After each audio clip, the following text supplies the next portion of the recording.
and welcome to the live stream. Whether you are joining live with me now, thanks for being here, or if you're watching the replay. So in this live stream, I'm going to be talking about a topic that I get asked from you guys all the time, and that is, how do you increase your watch time on YouTube?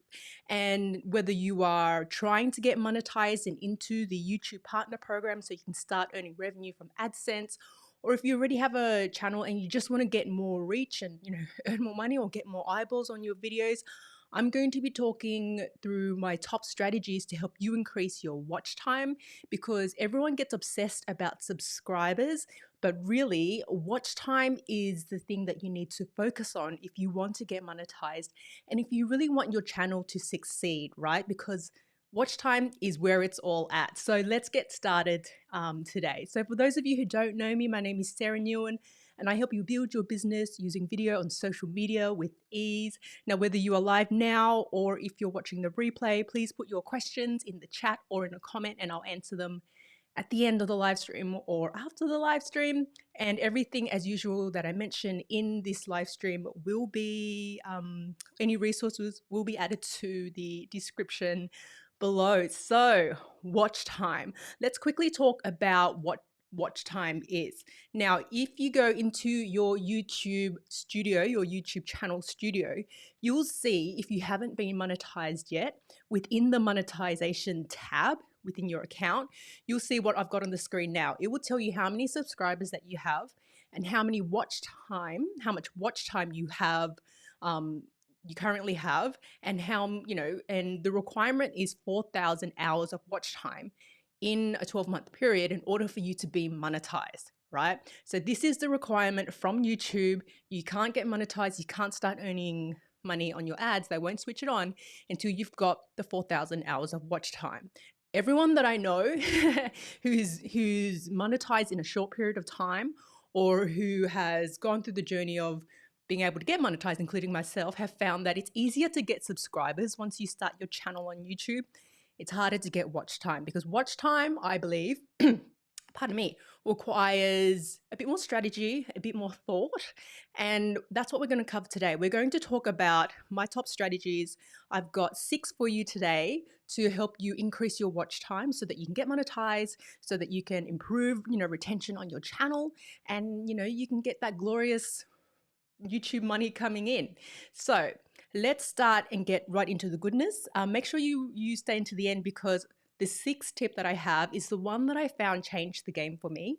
And it's also the one that I think changed the game for a lot of people when I said, just do this, just do this, and it's going to help you get monetized really, really quickly.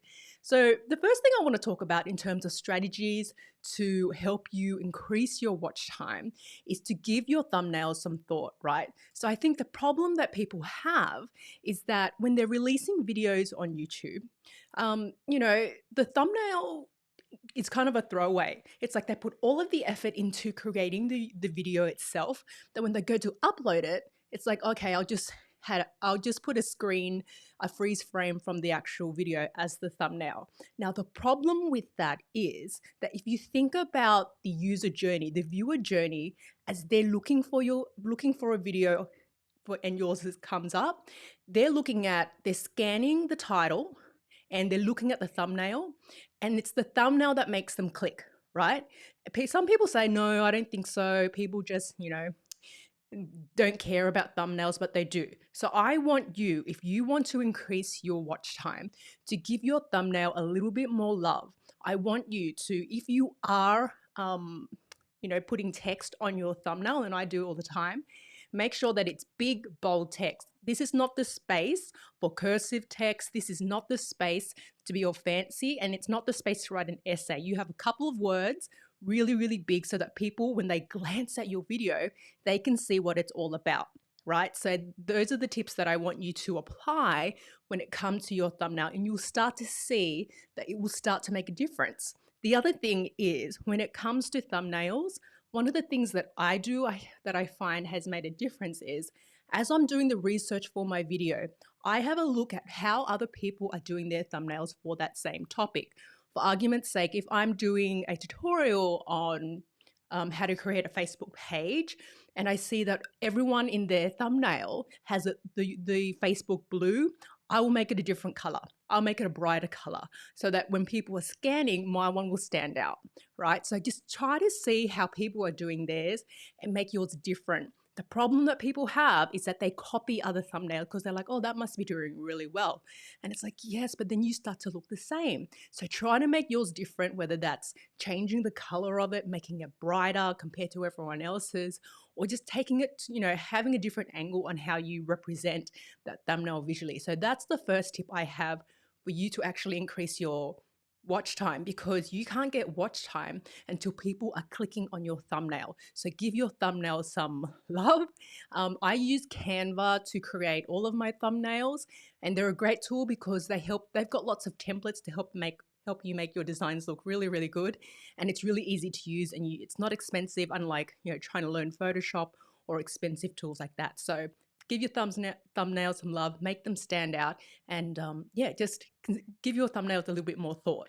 So strategy number 2 is, relevant videos with search traffic. I understand, my friends, the desire to create videos on a creative topic that you are really passionate about. But what we need to do is find the balance between a video that you really enjoy creating, that you have expertise on, and that has search traffic. Why? Because if you have a great video that no one is looking for, or you haven't optimized it for keywords, there is zero chance that people will find it, right? Pretty much zero. So you need to be creating videos with keywords that are actually in demand. So why do I do a lot of Canva tutorials?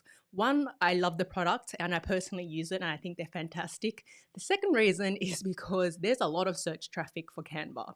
So I know that there's a big chance that people are constantly looking for Canva tutorials, and I can see from my keyword research and the tools that I use. So vidIQ is a great tool with keyword research data. Keywords Everywhere is another great tool that I use. So I can see that this particular video has keyword traffic and I can validate that. I am often saying on my channel that you can't just go off emotions. If you make decisions based off I really want to create a video based off this topic, that's great, but you need to back it up with data and use your keyword research to make sure that there is actually traffic, people actually looking for it. Otherwise, you're not going to get the watch time because no one's looking for your video to watch. So please make sure that before you even write the outline of the video that you'll create, that you verify that there's actually traffic for the keywords that you're going to release the video for. So that's tip number 2, making sure that you have relevant videos with actual search traffic. Now, tip number 3, and this is a bit contentious, and this is to add visuals and sound effects. Now, please take this with a grain of salt. So I am not saying that your entire video needs to be B-roll and sound effects and music if it's not relevant to your video. I find that if you do look to add, B-roll, animations, like what I have here, just the little transitions, this helps increase watch time because it breaks up your video a little bit, right? So it adds some movement to the video, or it adds some visual to the video, or some sound to your video, whether it's a uploaded video or a live stream. And this helps increase watch time because, one, it kind of eases the cognitive load. If I am talking, I've just got my talking head the whole time, that's a lot for people to absorb. But if I add little visual cues, it helps their brain process the information easier. So use visuals as they're appropriate.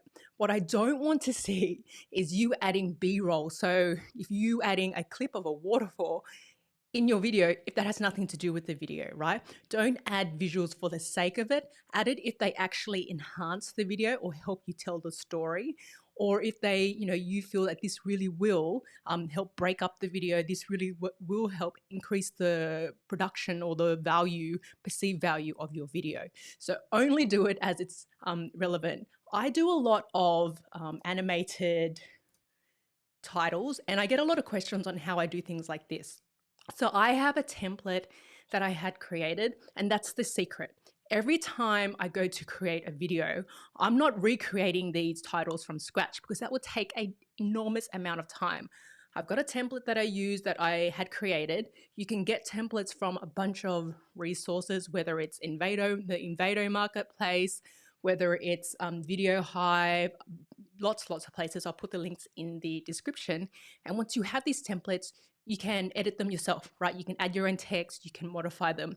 Alternatively, you don't always have to have animated things that move around. It can just be static images that you add as overlays. And that works just as well because it's still something visual on the screen. Just because it's not blinking doesn't mean that it's not going to be effective. So, you know, the secret that I have with the animated titles is that I have a template and a series of ones that I use that I can just switch in and out, and that saves me time and that saves me money as well.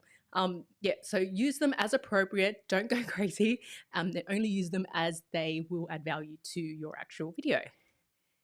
Now, the fourth tip, flying through today, is to structure your videos. Now, it's important to structure your video. Creatives, I'm looking at you. I understand. I have, a lot of creative friends who are like, oh, I hate structure.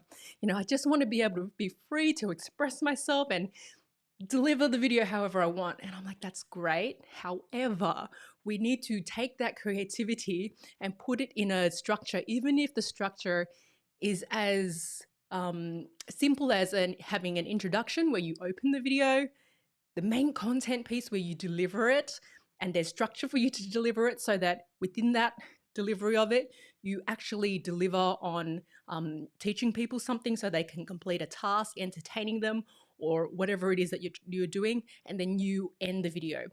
I can tell when someone is winging the whole video. For one, they look pretty uncomfortable because they don't know what's next, right? There's a lot of pauses, they're kind of looking around and it's not as smooth as it should be. Having structure helps you and it helps your audience. Once again, it helps with watch time because your audience knows what's coming. With this video, as you can see, there's a structure. There was an introduction where I talked about the topic. I've got my 6 tips that I've got for you. And within those 6 tips, I've got a structure so that you know, once this tip is ended, I'm going to the next one and then there will be an end, right? Structure, people like structure, people need structure, their brain needs structure in order to process information as well. So make sure that at the very least, you plan out your video, map out what you're going to say so that it can increase the watch time because people know that this is going according to plan. They're going to continue to get value and this will help you with your watch time. I promise you this. So structure your video, particularly for you creatives, at the very least, introduction, main content section, and end, please. Please do that. And then you'll see that this will make a difference to your video because it will also force you to be much more concise. Now let's look at tip numero 5. Talking about concise, this one is keeping your video concise. Now, how does this help your watch time? Now, before YouTube had changed the rules in terms of, you could only monetize a video that was greater than 8 minutes or whatever it was, people were creating videos to the length so that it would actually be able to be monetized. And the problem that created was that, a video that probably could have been done in 4 or 5 minutes, they would stretch to 8 just so that they could be monetized. I know they've changed that rule now, but the point of it is that I feel that the length of a video needs to be as long as it needs to be in order for you to deliver the content concisely. Now, I think it's really important that you cut out the fluff wherever you can because people don't have time. You'll get more watch time because people aren't sitting there going, stop telling your life story, stop going on and on, stop telling jokes, you're not that funny, stop dancing. Keep it concise, give them the information, give them what they came for, and they will keep watching your video. And that leads us to the last tip. So this is the tip that really changed the game for me in terms of getting watch time. And it's the one that when my clients listened to me and actually did it, they saw that they were able to get monetized much faster, right? Well, they were able to get the watch time to get monetized much faster. And that is to live stream. Now think about it.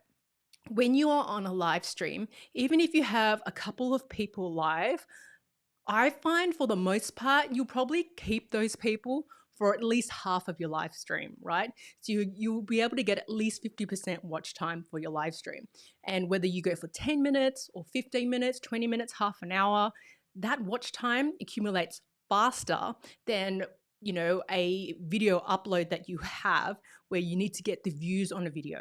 Like, it's easier to keep people engaged who are online during your live stream, and this contributes to your watch time. And I think a lot of people are really afraid of going live because they're like, I don't know if I can fill the time. I don't know what I'm going to say. But if you go back to my tip where I say have a structure, then this won't be a problem for you because you've planned out what you're going to say. When you're live, you know the information that you need to deliver, and then people will be able to actually follow along, watch along, and contribute to your watch time. I know I'm a little bit biased because I teach live streaming. You're like, well, of course you would say that because you teach live streaming. But I find that, it's noteworthy to say because it's one of the game changers.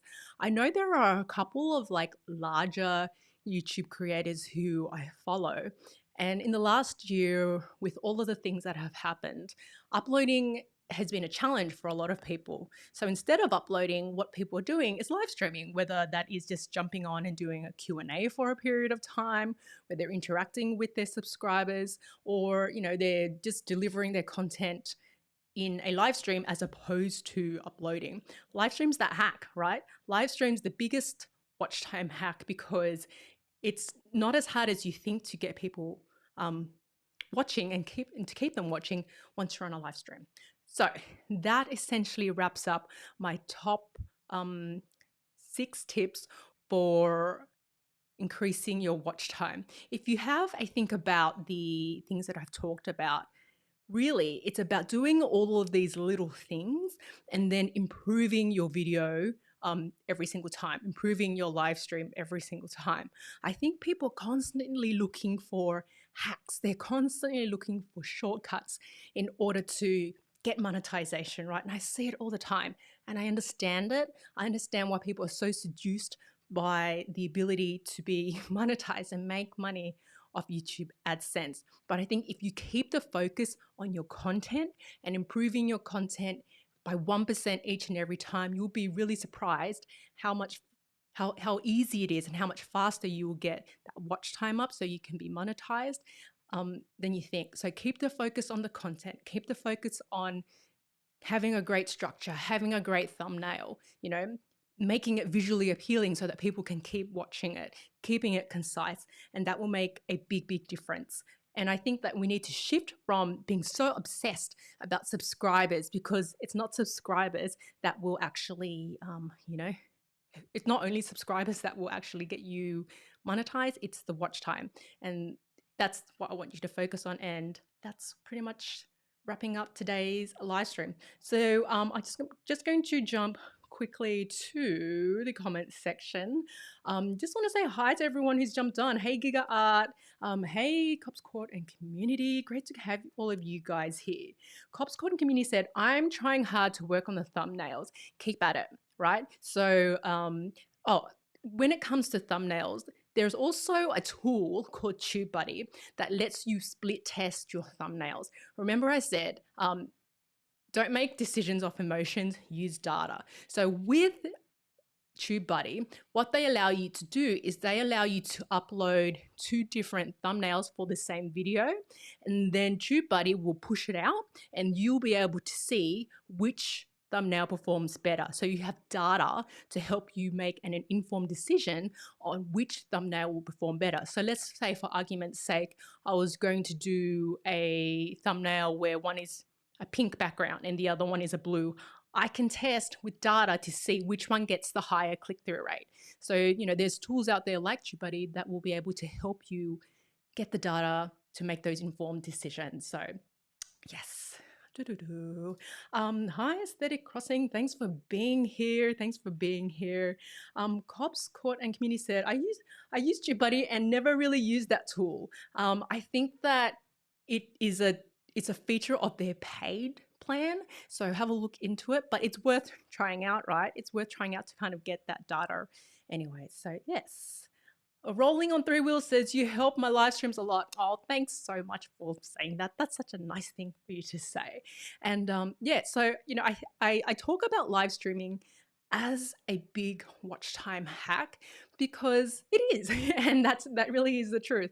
And it helps me keep my channel watch time up and my channel engagement up. And I wouldn't recommend it unless it was something that I personally do myself. As you can see, I'm live streaming right now, which makes it all incredibly fun for me. So with that said, that essentially wraps up today's live stream. So I'm trying to make it as concise as possible. I'm trying to practice what I preach. So that said, if you found this video useful, please give me a thumbs up and subscribe to the channel if you haven't already, where I do lots more tutorials and training and tips and tricks to help you grow your channel and your business using video with ease. Now, I will put a link to it in the description, but I've got a free download for you guys. It's called the Thriving YouTube Creator Blueprint. And this really is the framework that I use to go from zero to being able to be monetized and making money off YouTube for my business as a creator. So these are the steps that I've got. I'll put it in the description. Make sure you grab it. It's a free download. It's pretty new. I just finished it a couple of weeks ago, so I'm really excited about it. Grab it if you haven't already. Absolutely love these live streams. Thank you so much for joining me, and I will see you in the next live stream. Bye for now.